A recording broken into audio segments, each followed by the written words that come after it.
guys. We're going to try to go faster on DMR. I had a feedback from one of the students that said it took a little too long to watch the video. So I'm going to do my best to go as fast as possible, okay? So Alex drove 1,392 miles last summer in 12 days. If he drove the same number of miles each day, how many miles did he drive? So we're trying to figure out one of the days. So what we need to do is we need to divide the 1,392 divided by the 12 days. And that should tell me how long it took him to travel one of the 12. Okay? And when I do that, I get 116 miles. Okay? Came out nice and even. Perfect. All right, number 2. Which statement below describes a prime number? Each object has a pair or a partner. That's even. Not looking for that. We're looking for prime. A natural number that has factors other than 1 in itself. That would be composite. Composite numbers have more than 1. Or 2 factors. More than 1 in themselves. C, a natural number other than 1 that has exactly 2 factors. 1 and itself. That's a key. And then D, an object that has a leftover and doesn't have a pair. That is an odd number. So the answer is C for prime. Awesome. All right, number 3, I'm going to have to kind of go quickly to show you. So I'm going to show you how to find the area and the perimeter on these shapes, okay?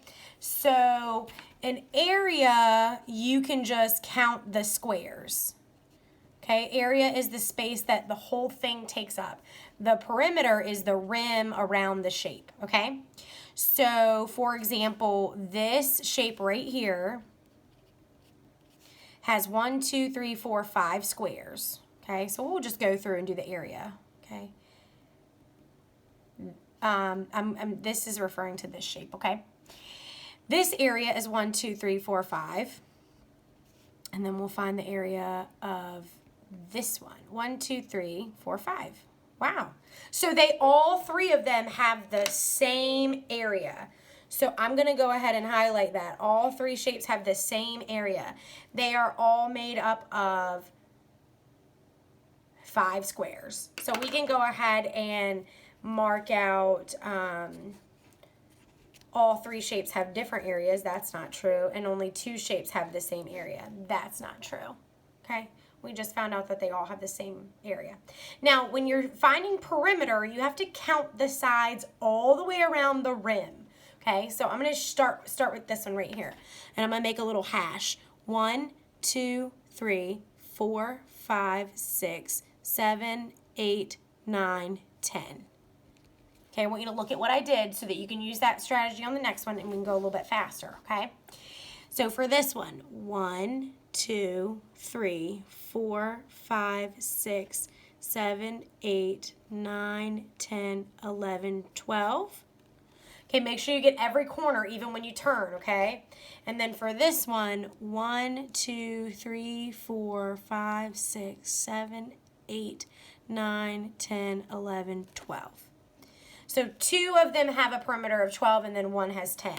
So that means only 2 shapes have the same perimeter.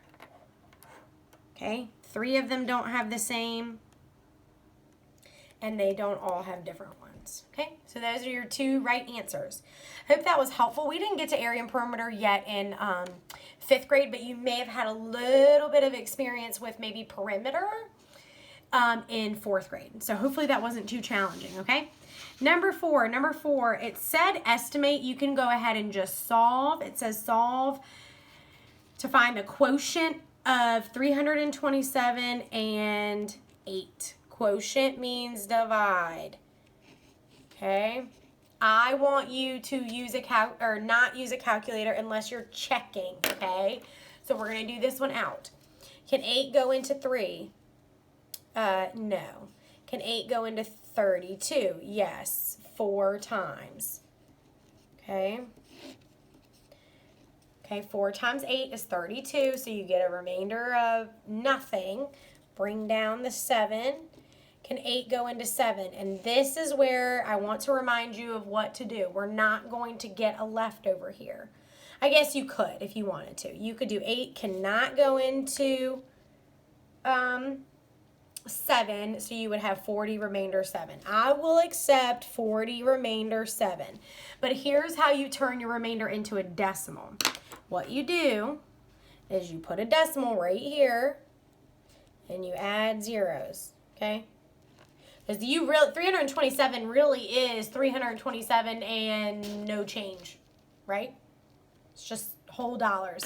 So what you could do is you could put your decimal in the answer and bring down a 0. Okay, how many times can 8 go into 70? 8 times 8 is 64. 70 minus 64 is 6. Count up with your fingers. How many times can 8 go into 60? 7 times. 8 times 7 is 56. Count up with your fingers. They're 4 away. Hopefully you guys can see what I'm doing. And then 8 can go into 45 times.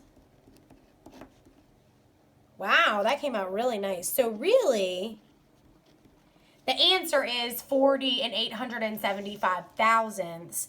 But if you're used to just keeping a remainder, but in 5th grade, I tried to show you that a remainder is a piece of your number left over, and that can be written as a decimal. That can also be written as a fraction. Does anybody remember? You could also write this as 40 and 7/8 if you really wanted to be fancy, because 875 thousandths is equal to 7/8. That is good. Take a screenshot. Keep it for your records, okay? I'm moving on. All right, last one. Last one is us analyzing a graph. Trying to make this video under 10 minutes. Trying. The graph below shows the number of cookies sold each week. Which week sold twice as many cookies as the previous one? So previous meaning before. Okay? Well, it's not going to be week 1 because we don't have any data to look at before. Okay? Let's look at week 2. Okay?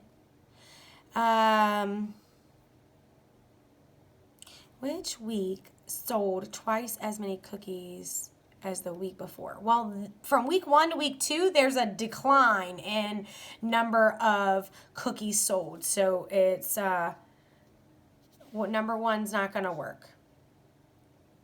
Okay, and week 2 is not going to work. All right, let's look at week 3. Week 3 is at 30, and this looks like it went from 15 to 30. This goes to 40, and then week 5 goes to 45. Where do you see a doubling? Twice as many means times 2, means it doubles. What week did you see double? Okay, if you saw the doubling from 15 to 30, you're correct.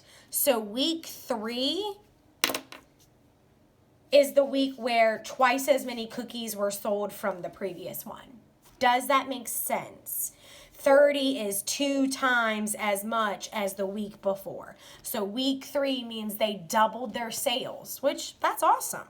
Okay? Hope that helped. That's Monday, DMR number 32 for you. Love ya. See you tomorrow.